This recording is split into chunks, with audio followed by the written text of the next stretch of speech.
Sir Isaac Newton is one of the most recognized and recognizable characters from the history of science. He's often seen as the culmination of the scientific revolution and the prototype of the modern scientist. In this lecture, we're going to look at some of Newton's better-known interests and also some of his lesser-known interests, try to fill in a more rounded, more balanced picture of this extremely interesting and equally enigmatic character. Newton did draw together several strands of physics, mathematics, cosmology, and astronomy, as well as other fields, together into what's been called the Newtonian synthesis, a synthesis which gave a basis for classical physics and which explained and put a foundation under many of the other discoveries, theories of the 17th century. He did devise and employ some important techniques which are familiar to modern scientists. On the other hand, when viewed in his entirety, Newton remains or begins to appear as foreign to the idea of the modern scientist as any other 17th century natural philosopher would be, and perhaps in some cases even more so. As far as being a culmination of the scientific revolution, there is some truth to this in the idea of the Newtonian synthesis, but we have to realize that the progress in the history of science, or the development in the history of science, has been accelerating for quite some time before Newton, and after Newton it doesn't actually slow down. This rapid development, this revolution, if you want to keep using that term, is still ongoing today. Our speed of development of science and technology is still extremely rapid, and probably certainly more rapid than it was in Newton's own day. Well, let's start with some of the details about Newton's life. It turns out that many of the seeds of his most important discoveries were actually planted and began to germinate very early in his life. Newton was born on Christmas Day in 1642, the same year that Galileo died. His childhood was by no means a happy one. His father died before Newton was born, and his mother remarried very quickly, left the family home, left young Isaac in the care of her parents. Now, by all accounts, Newton and his grandparents did not like each other. His grandfather pointedly omitted Isaac Newton from his will, and Newton never mentioned his grandmother except on one brief occasion. Apparently, he didn't like his stepfather very much either, but at least the stepfather had the goodness to die when Isaac was 10 years old and leave Isaac's mother a fairly wealthy widow. Now, Newton's mother thought that she would send her son off to school. She sent him off to Grantham, where she hoped he would learn enough to come back and manage the family funds, which he did for 9 very unhappy months before he left home again, went back to Grantham, finished his education, and then enrolled in 1661, the age of 19, at Trinity College, Cambridge. Well, at Cambridge he was taught the traditional curriculum, which in this time was still predominantly scholastic and Aristotelian. Remember, we keep hearing our famous figures declaiming against Aristotelian learning, declaiming against scholastic method, declaiming against the universities, but the universities are still, to a considerable extent, using the scholastic philosophy, using Aristotelian sources, and most of our characters are actually trained in that, at least originally.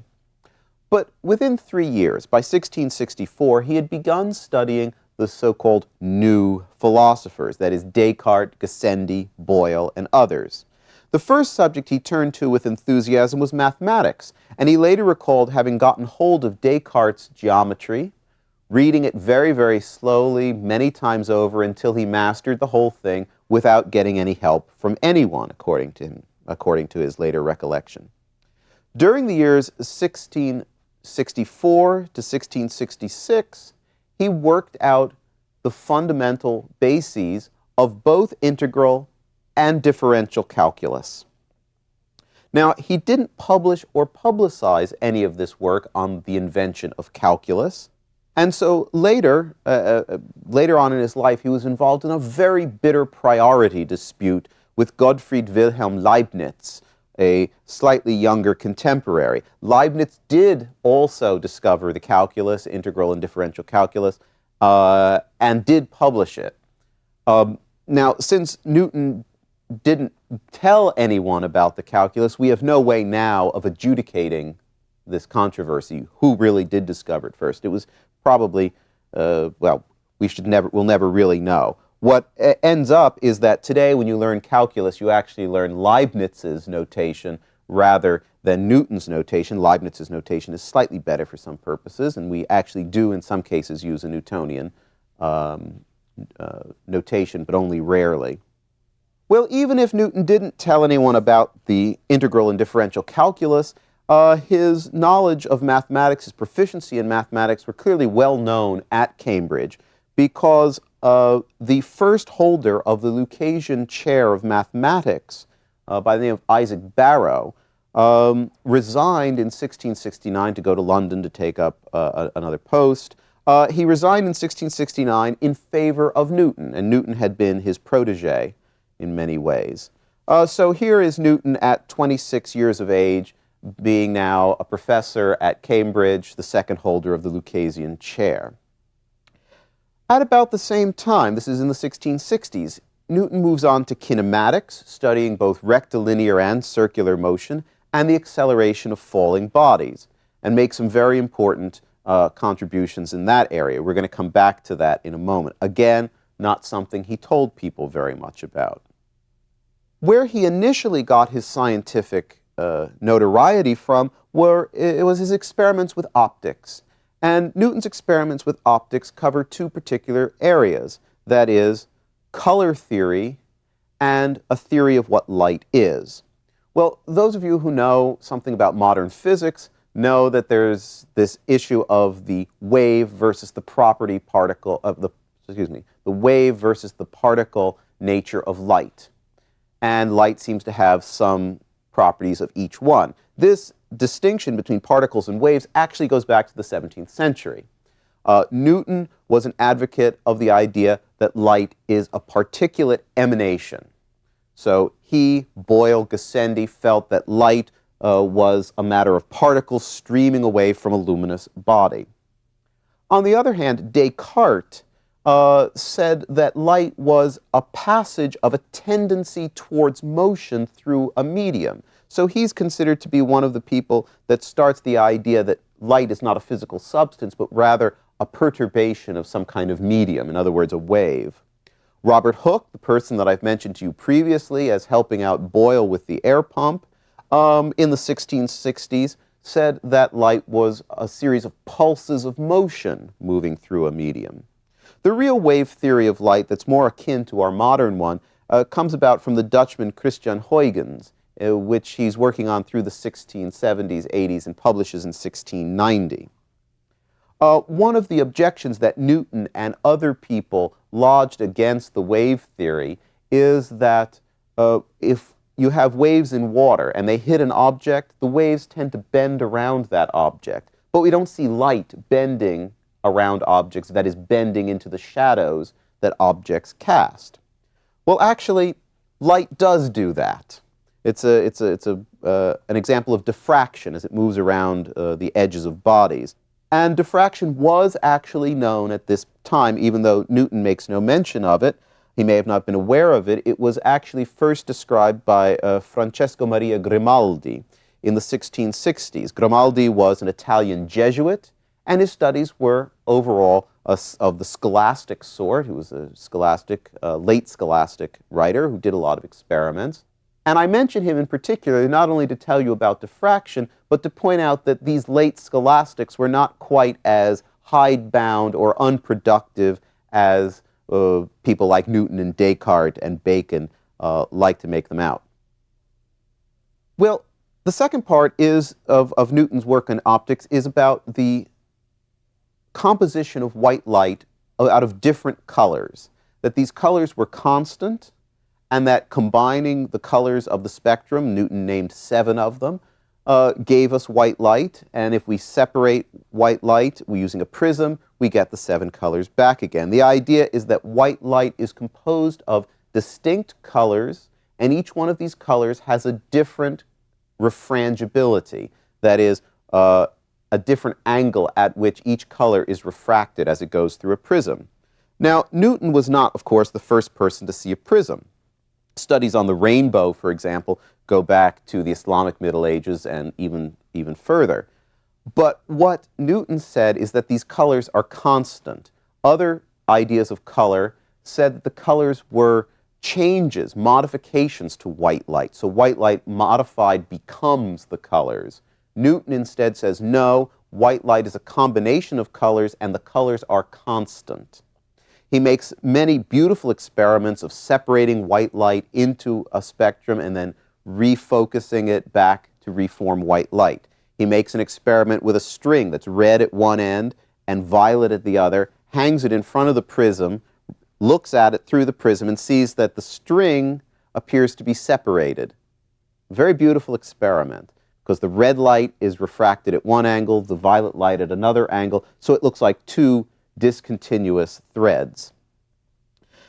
His experiments with prisms were really beautifully elegant, and he calls them experimenta crucis, that is, experiments of the crossroads. That is to say that they're experiments which are done which allow you to decide yes or no kinds of questions. It makes you choose one of the two ways at a crossroads. So they're highly demonstrative, and they have a proving point. Newton's optics had a practical effect. He realized that because light of different colors refracted at different angles, one would never be able to make really large telescopes with powerful lenses, with highly curved lenses, because of chromatic aberration, a phenomenon that he described, which says basically that because the light is the different colors refract at different angles, the focus for each color of light is at a slightly different point, so that you can't actually ever focus a light that's refracted through a strongly refracting lens. So in order to avoid the use of such lenses, he devises a reflecting telescope that uses a large mirror to collect and focus the light, and only a small, thin lens is used in the eyepiece. Thus, the majority of the focusing occurs by reflection rather than by refraction. And since all the colors of white light reflect identically, chromatic aberration is avoided. Well, this invention of this telescope brings Newton some notoriety. The Royal Society of London, we'll talk about in the next lecture, asks to see the telescope. He shows it to them, they elect him fellow, and he reads a paper on optics to them in 1672. However, this was actually a double-edged sword. It got Newton some notoriety outside of Cambridge, but the problem is that he got criticism for this paper. There was a lot of support for it, but Robert Hooke was one of the people that criticized it. Remember, Hooke had his own ideas of the wave theory of light and his own ideas about the origin of colors. So he kept questioning, prodding Newton to answer certain questions, which made Newton fly off the handle into uncontrollable rages. Newton acted, we would say, overreacted or acted irrationally to this. The result was that there was now going to be 30 years of on-again, off-again animosity with Robert Hooke, which was unfortunate, but also, more immediately, he withdrew, secluded himself back in Cambridge. His work on optics he suppressed and didn't actually publish it until 30 years later, after he had become president of the Royal Society. He publishes the Optics in 1706. Well, so Newton goes back to Cambridge, he puts himself into seclusion, he takes himself out of correspondence with most of his fellow natural philosophers. That is until 1684. He receives a visit from Edmund Halley, that is, Halley of Halley's Comet fame. Halley comes to him with a question about planetary motion, about the forces acting on falling bodies. It's a question about orbits and that sort of thing. It's a very difficult question, but when Halley poses the question to Newton, Newton answers it immediately, as if he doesn't even have to think about it. Halley's surprised at this. He says, how do you know this so quickly? Well, Newton says, I've worked out all of this. So what Halley stumbles upon is the fact that Newton has been doing lots of work on planetary motion and celestial dynamics. And upon Halley's insistence, Newton starts writing this up. And the result, finally, is his famous work, the Principia, that is, the Mathematical Principles of Natural Philosophy, which is finally published in 1687. Now, the Principia is sort of an odd book. It's a great watershed in the history of physics, but it's a curious book because even though Newton knew all this advanced mathematics, like the calculus, which he devised, and he probably used this calculus to discover what is published in the Principia, it doesn't show up in the Principia. Instead, he uses a rather archaic geometrical form of proof throughout the entire Principia. People actually had difficulty with this because it was a very, very difficult text to read. But what it did do was to draw together a lot of important threads of 17th century thought on planetary motion and motion of falling bodies, all kinds of motion. Let's look at some of the things in it. First of all, he notes that Descartes' vortices will not work and they will not produce the known planetary phenomena. Just rules Descartes out of court. Second, he says that instead the planets move in closed orbits under the guidance of a central attractive force which balances their tendency by inertia to move in a straight line. Let me go through that one more time. He says that the closed orbit of the planets results from two forces acting simultaneously on the planet. The tendency of the planet in motion to move in a straight line, right? That's an inertial motion, and an attractive force towards the sun which holds the planet. So that combination of those two tendencies gives us the elliptical orbits of the planets. Thus it was that Newton enunciated the law of universal gravitation and used it in Book 3 of the Principia, a book he wanted to suppress, and it took Halley quite a lot of argument to get him actually to publish it. He uses this law of universal gravitation that says that there is a force that exists between any two masses in the universe, and this force drops off with the square of the distance. He uses this law of universal gravitation to explain the orbits of comets. He uses them to rederive from first principles the three laws of Kepler on planetary motion. Newton pulls those out of Kepler's work and shows their mathematical basis. He also undergirds Galileo's law of kinematics. Now, the idea of gravitation, though it seems familiar to us, was not readily accepted. The problem being that it reintroduces the one thing that the whole mechanical philosophy has been trying to get rid of: action at a distance. How on earth does gravity function? When it was published, Newton's idea on gravitation looked like nothing other than an occult force, because there was no mechanical explanation. You can't explain this force between two objects at a distance. Well, this was a bit of a problem, and he got quite a lot of criticism for this. Let's move on now, though, to look at how he tried to resolve this problem and look at some of the less well-known parts of Newton's work. The three things for which Newton is particularly celebrated are then the calculus, optics, and gravitation, celestial mechanics. These are well known, but he spent probably more time on two other pursuits that are not as well known, and that is alchemy and theology. It's been reckoned that Newton wrote over 1 million words on alchemy. He spent huge amounts of time copying out alchemical treatises, trying to puzzle out the enigmatic writings of the alchemists. There's still some uncertainty about what he was really looking for. We do know, for example, that he spent a lot of time doing experiments. His nephew recalls that his uncle spent huge amounts of time in the laboratory, working at the furnace, doing things with crucibles and metals.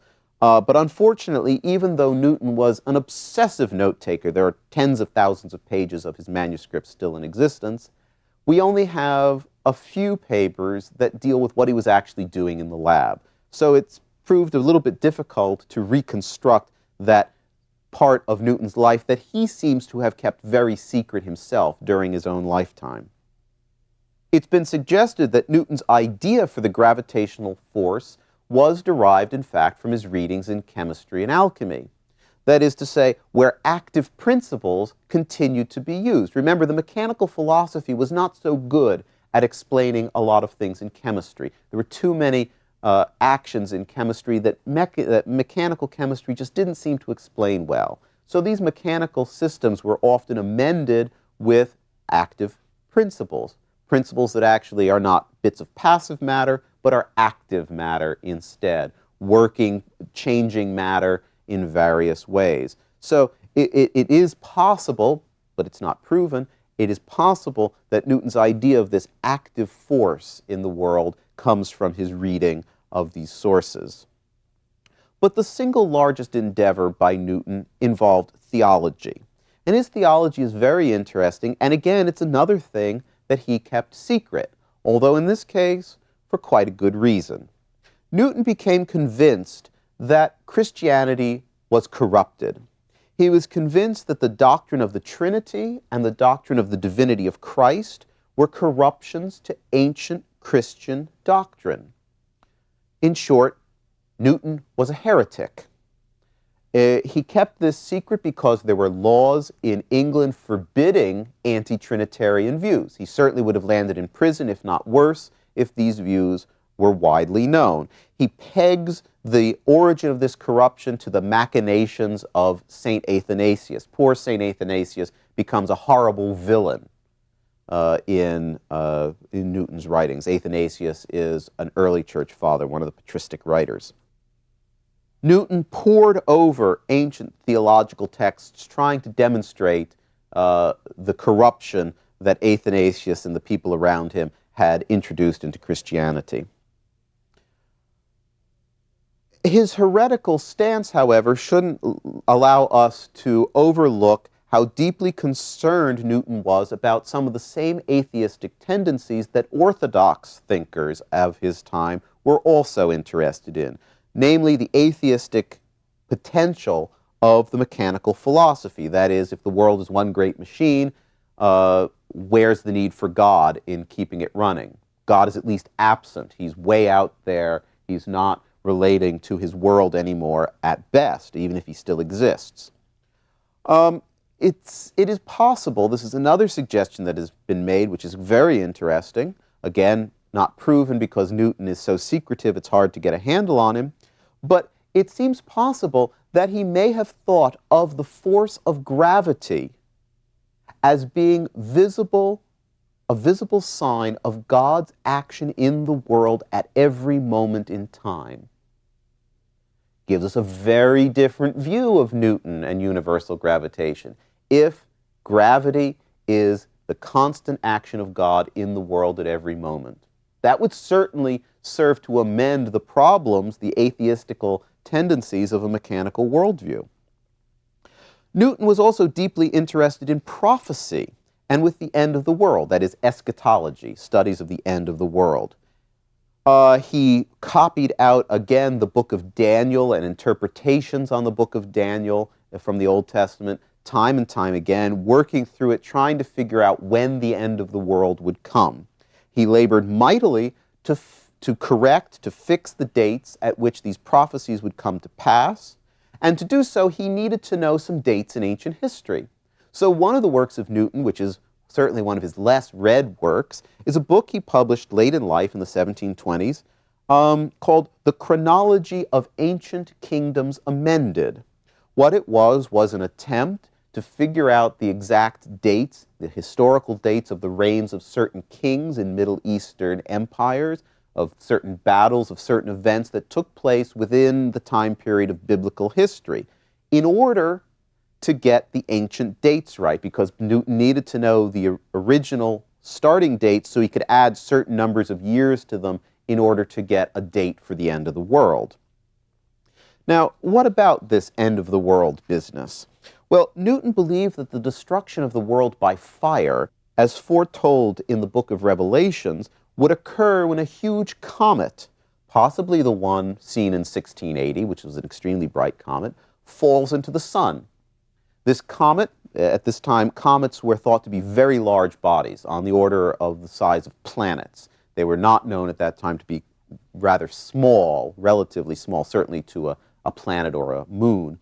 The idea with Newton was that this huge comet would fall into the sun, would give the sun more fuel to burn, and so it would be like throwing straw onto a fire.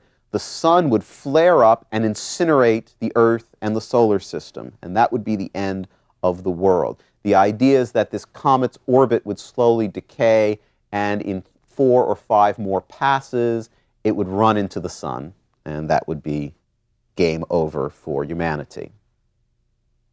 Newton was actually very interested in this idea of comets being agents of change in dramatic, catastrophic ways in the universe. It's curious that in modern times we're now all of a sudden interested again in the idea of comets and asteroids hitting the Earth, but Newton certainly was. Halley was as well. Edmund Halley wrote a treatise, gave a paper at the Royal Society about a comet possibly having hit the Earth, causing the axial tilt to the Earth. Very interesting. This is in the 1690s he was doing this. Well, a common theme in Newton's studies is a belief in the Prisca sapientia. We've heard about this a number of times already, this original wisdom, this original knowledge revealed by God to the ancient patriarchs, to Seth, to Adam, to Abraham, Solomon, some of these biblical patriarchs. The idea also is that this knowledge is progressively corrupted over time. Notice how this fits in very well with his heretical view of Christianity, that Christianity is revealed by Christ, and over time men corrupt it, and so it has to be repurified. This idea of the importance, the purity of ancient wisdom runs through so much of Newton's thought. For example, he thought that the ancients actually knew the inverse square law of universal gravitation. He, therefore, was not its discoverer, but its restorer. He also seems to have thought that the ancients knew the cause of gravity, something he desperately wanted to know. While I'm on the topic of the cause of gravity, there is something that happens during Newton's lifetime and afterwards where some of his followers say, well, don't ask that question. The idea is simply that matter, as a part of its nature, necessarily attracts all other matter. End of question. I even remember myself being a freshman in college asking my physics professor, well, why is there gravity? Thought for a moment, he looked at me and said, we don't ask those questions. Well, some physicists, of course, do ask that question today, but the idea is that a sort of essentialist view of gravity developed during and after Newton's lifetime, that matter just attracts other matter. End of story.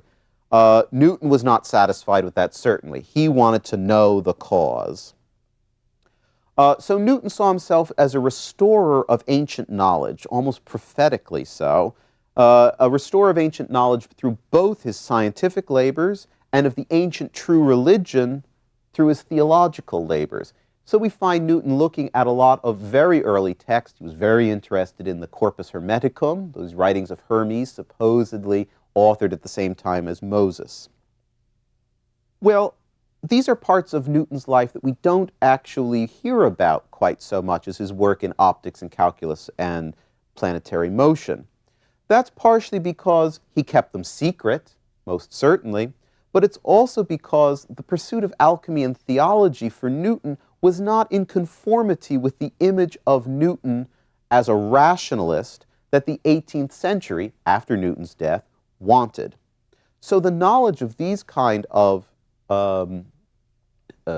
pursuits of Newton was actually suppressed, or at least downplayed. In fact, Newton's alchemical and theological manuscripts were very nearly dispersed because originally Cambridge was not interested and other people were not interested in seeing them. This was not part of the Newton we wanted to know. Now, fortunately, through the action of two people who were at a sale, his papers were actually auctioned off in the 1930s to the highest bidders. Two important people bought up most of the alchemy and theology, but some were distributed, and we still don't know where they are to this day. It'd be nice to find them. Now, this is often the fate of historical figures. Their biographies are very often subsequently tailored to fit later ideas of the way they should have been. This complicates the historian's task most certainly, but it also gives us something to do in the sense that the historian wants to go back and reconstruct what the character was really like in his context. When we restore the totality of Newton's thought and work, we see that in many ways he's very little like a modern scientist in his beliefs or certainly in his motivations. And Newton emerges as a much more interesting, much more fascinating, much more enigmatic and intriguing character than we might have thought. Well, in the next lecture, we're going to look at the creation of a new home for natural philosophy, a new kind of institution, namely the scientific society.